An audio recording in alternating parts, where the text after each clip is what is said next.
Welcome to Russian History Retold, Episode 258, The Streltsy. Last time, we finished the series on the Iron Curtain. Today, we head way back in time to an era dominated by one of Russia's most feared czars, Ivan the Terrible. Our episode will focus on the Streltsy, the military arm of Ivan's, which would serve the Russian Empire until their revolt during the reign of Peter the Great brought them down. Before we get into the beginnings of the Streltsy, we need to review the situation in Russia when they came into being around the year 1550. Ivan IV, Tsar of Russia, became the first Tsar of all Russia in 1547, after serving as the Grand Prince, or Veliki Knyaz, from 1533 to 1547.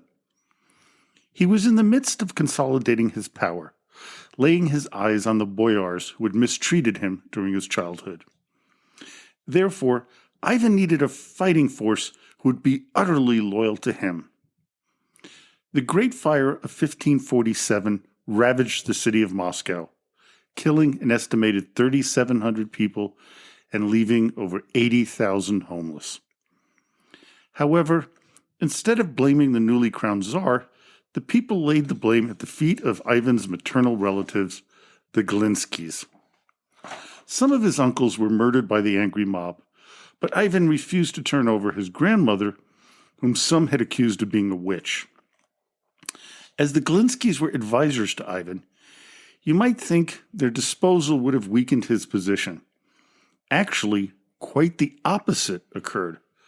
The mob had been mollified, and they were happy with the Tsar.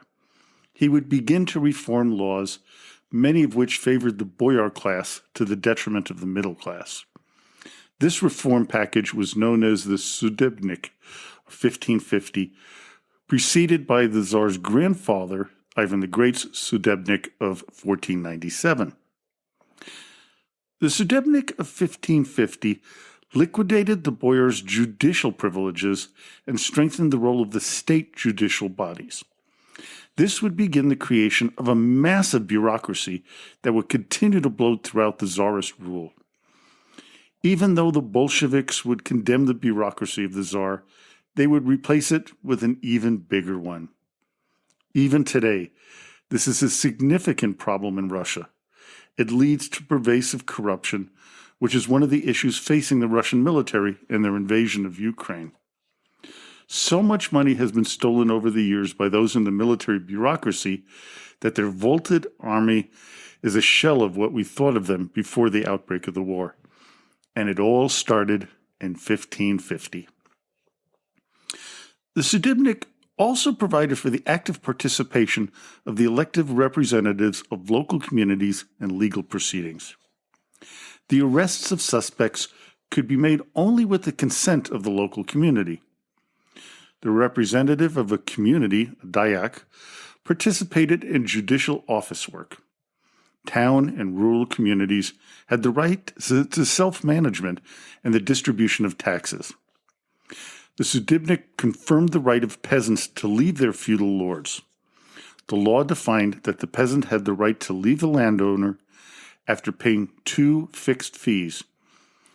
One was a breakaway fee, and the other one was a transportation fee. The Sudebnik of 1550 also called for the formation of a standing army. They would be known as the Streltsy, which literally means shooter, or you could translate it as musketeer. Ivan knew there was a need for more than a volunteer army, as there were numerous threats to Russia.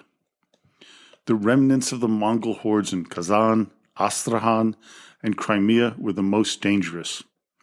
But, according to Professor Lynn Ann Hartnett of Villanova University, there was another reason for their formation. And Ivan's main reason for creating a standard army was his territorial ambitions. Additionally, the Polish-Lithuanian Commonwealth, established by the Union of Lublin in July 1569, sat on the eastern doorstep of Russia. Their alliance, though, was much older, beginning in 1386 with the marriage of Polish Queen Hedwig and Lithuania's Grand Duke Jogaila. With all these threats, Ivan had little choice but to form the Streltsy. Initially, the Streltsy numbered about 3,000, broken up into units of 500. Each unit was under the command of a member of the Russian nobility. Their pay was 4 rubles a month, which, at the time, was an exceptionally good paycheck. However, when finances were tough and pay was impossible to dole out, other means of compensation were often offered. For example, land, farms, and allowances to become licensed merchants made up for the lack of pay. Their chosen patron saint was Saint George, also known as George of Leda. According to tradition, he was a soldier in the Roman army.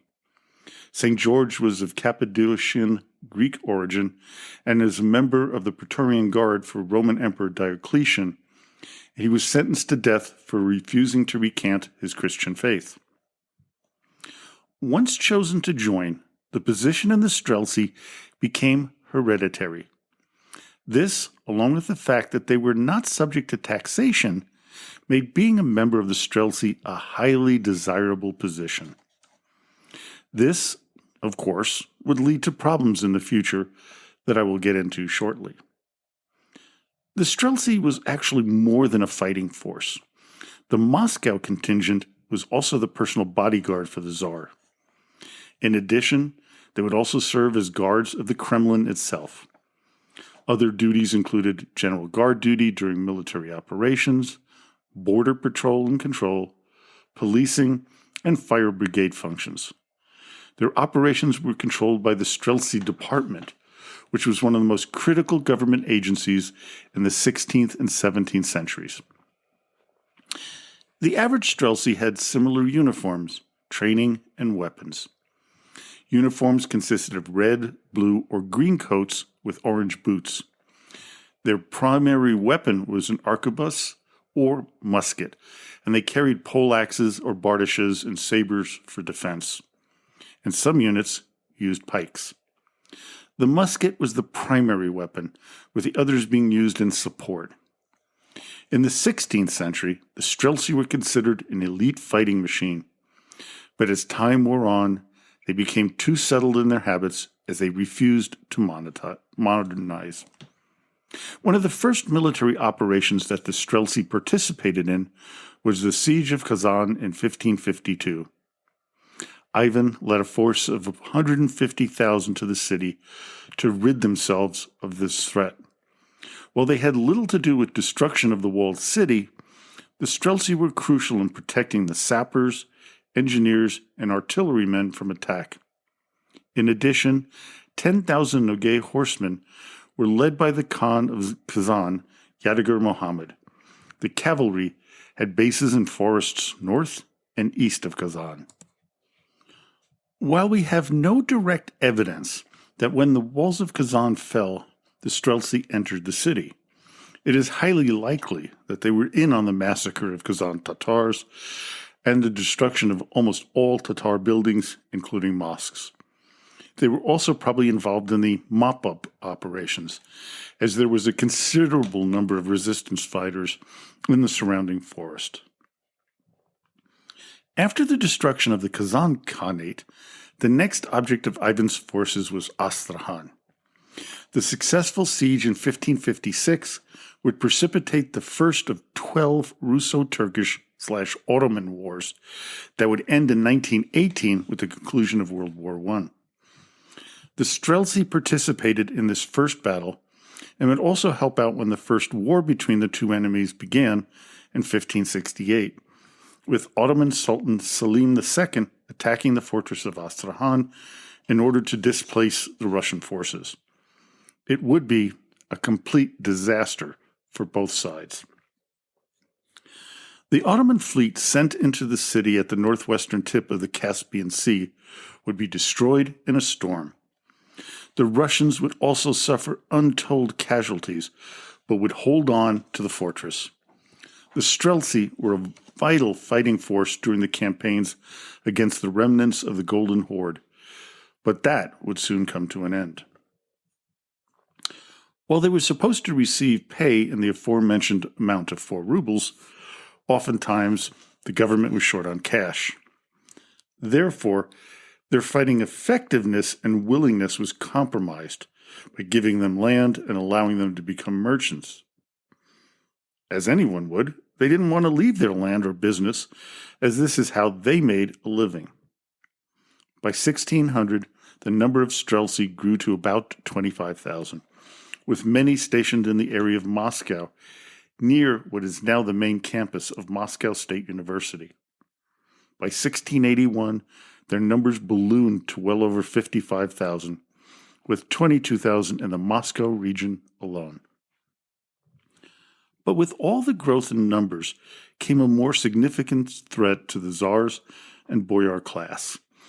As a result, the Streltsy would be involved in some of the more significant rebellions, like those led by Bolotnikov in 1606 to 1607, Stenka Razin in 1670 to 72, the Moscow Uprising of 1682, the Streltsy Uprising of 1698, and Bulavin in 1707 to 08. One of the reasons for the Streltsy's involvement in the revolts was their belief in keeping in the old ways of Russian life. They were highly suspicious of Westerners and their reforms. One of the main reforms of the church that the Streltsy particularly opposed was that of Patriarch Nikon's of 1652 to 1666. This would put them in the court of what we call the Old Believers. The Old Believers were a group named as such by Catherine the Great. They call themselves simply Orthodox Christians. They opposed the reforms, which, if we look at them from afar, are pretty minor. Still, they took it very seriously and sometimes rose up in arms against it. There were mass suicides to protest the reforms, as well as a large number of Old Believers who just left Russia. The Streltsy, on the other hand, decided to stand and fight.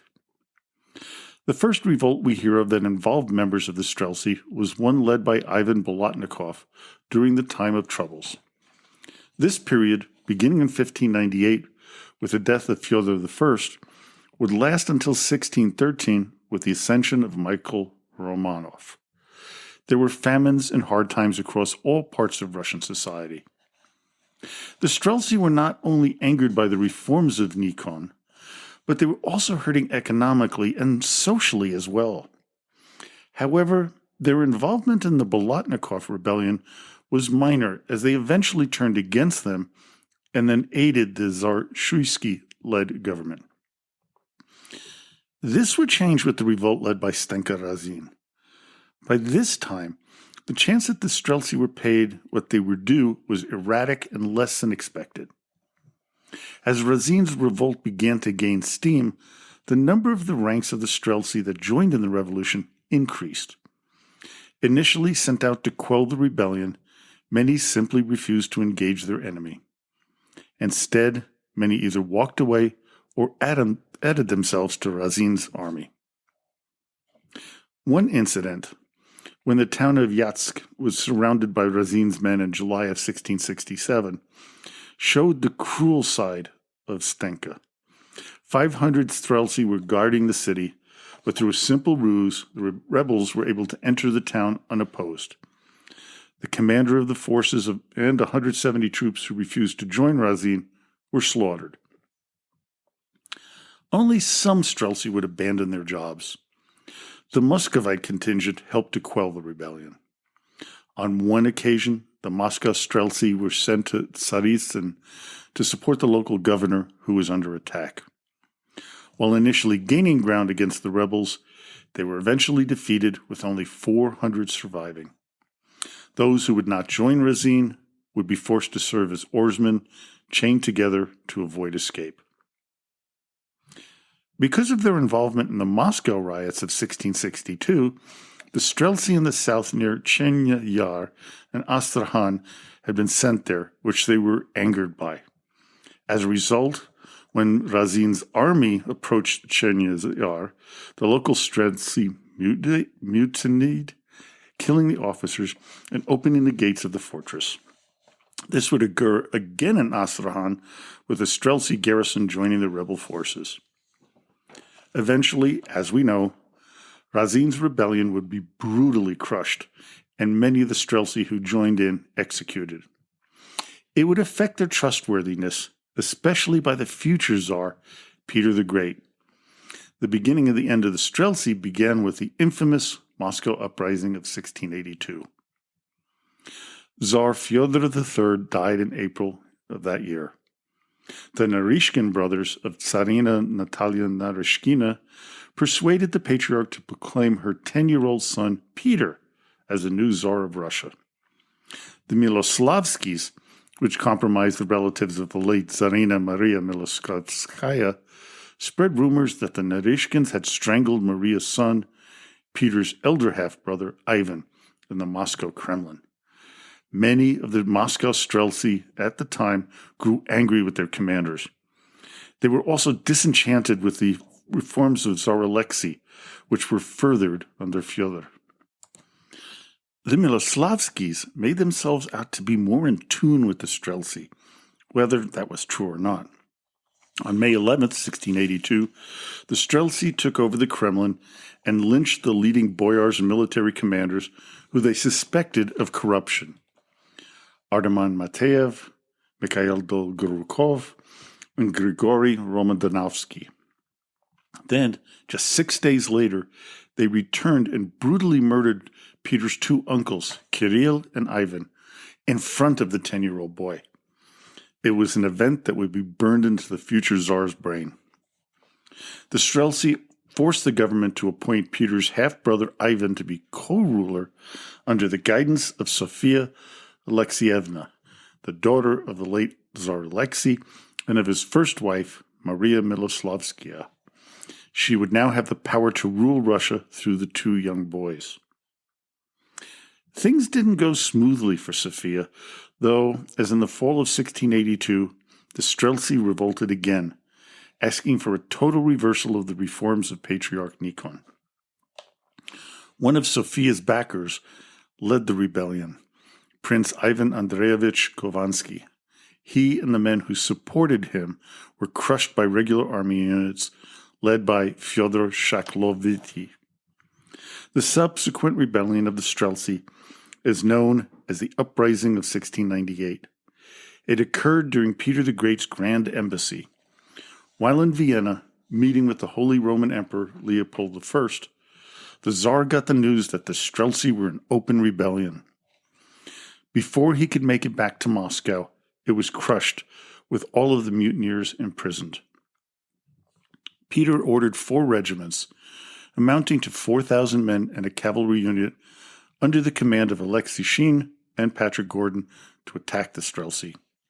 On June 18th, the Streltsy were defeated not far from the New Jerusalem Monastery, also known as the Voskorensky Monastery, about 40 kilometers or 24 miles west of Moscow. Peter, as you might imagine, was furious when he made it back into town, remembering when his uncles were murdered by the Streltsy.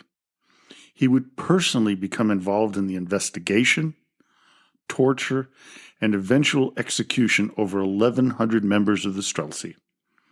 To top it off, Sophia, who was already in a monastery, was forced to become a nun, as well as Peter's wife, Eudoxia, who was said to have been sympathetic to the rebels. The last hurrah of the Streltsy would be during the rebellion led by Kondraty Bulavin, which lasted from 1707 to 1708. The constant wars led by Peter and his building of a new city, St. Petersburg, caused the population to have to pay higher taxes, and their taxes were raised 5-fold from 1700 to 1707. As a result, many of the peasants viewed Peter as the Antichrist, especially those who were considered old believers. The Streltsy were gathered around their last stronghold, Astrakhan. They began their part of their revolt in July 1705, killing some 300 noblemen, officials, and foreigners. Peter was embroiled in his fight with Charles XII of Sweden in the Great Northern War, leading the Streltsy leaders to believe that the capital of Moscow was defenseless. Astrahan's Streltsy believed they were the last surviving members of the true believers. In a letter to the Cossacks, they told them that the real Tsar must have been killed or imprisoned, and that Peter was an impostor who, quote, instead of God-respecting carol singing, uses masquerades and games.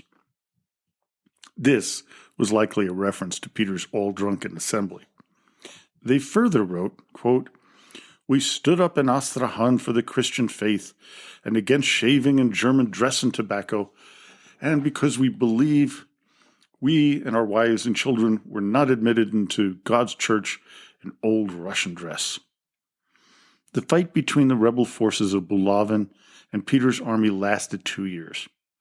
When they were finally defeated in 1708, the Tsar ordered whole towns and villages that sided with the rebellion to be burned to the ground. Because the Don Cossacks were the main fighting force, they lost a lot of autonomy that they had cherished for decades. The defeat of Bulavin's rebellion was critical as it occurred months before the Battle of Poltava, in which Peter defeated his archenemy, Charles XII of Sweden. Had the Tsar lost that battle, he may have faced another rebellion that would have jeopardized his throne. As for the Streltsy, they were technically abolished in 1689, and they were partially abandoned because of the need for them in the Great Northern War and the Perth River campaign in 1711. But by 1720, they were totally disbanded. While some remnants remained in a few cities in Russia, they were no longer a threat. The Preobrazhensky Regiment and the Semyonovsky Regiment of the Imperial Guard replaced the Streltsy as the Tsar's bodyguard. Well, I hope you enjoyed today's episode. Join me next time when we return to the era of Ivan the Terrible, when we discuss the life of Prince Andrei Kurbsky, a one-time friend and then a staunch enemy of the Tsar. Along with him, we will talk about the Chosen Council, a name given to the group of advisors of Ivan's by Prince Kurbsky. Before I go, I'd like to also remind you, yet again, about my Rotary Club's fundraising through a GoFundMe account, which you can find. You just go to GoFundMe and search the Rotary Club of International Exchange. We're trying to pay for a child to come from a foreign country, whether it be in Asia or Europe, to come to the United States, and in particular Reno, Nevada, to learn about our culture and for us to learn about their culture so we can make this a better world. That is the goal of our club and also of what we call RYE, or Rotary Youth Exchange. My daughter had the privilege of going to Italy for a year. As I've mentioned before, she got to meet people from all over the world, and she got a different viewpoint of ways of people gathering together in peaceful terms and not in war, as is going on in Ukraine right now. As you may know, yesterday, Vladimir Putin was, and today is the 18th of March, as I'm recording this. On the 17th, Vladimir Putin had been indicted for war crimes, along with one of his associates in the Kremlin. A sad day for Russia, kind of an embarrassment in my opinion, but something that I think is necessary, considered all the children that have been killed and then also kidnapped and brought into Russia to be adopted by families illegally. So it's a sad thing, and I wish there would be some resolution to this in the very near future. So until next time, до свидания и спасибо за внимание.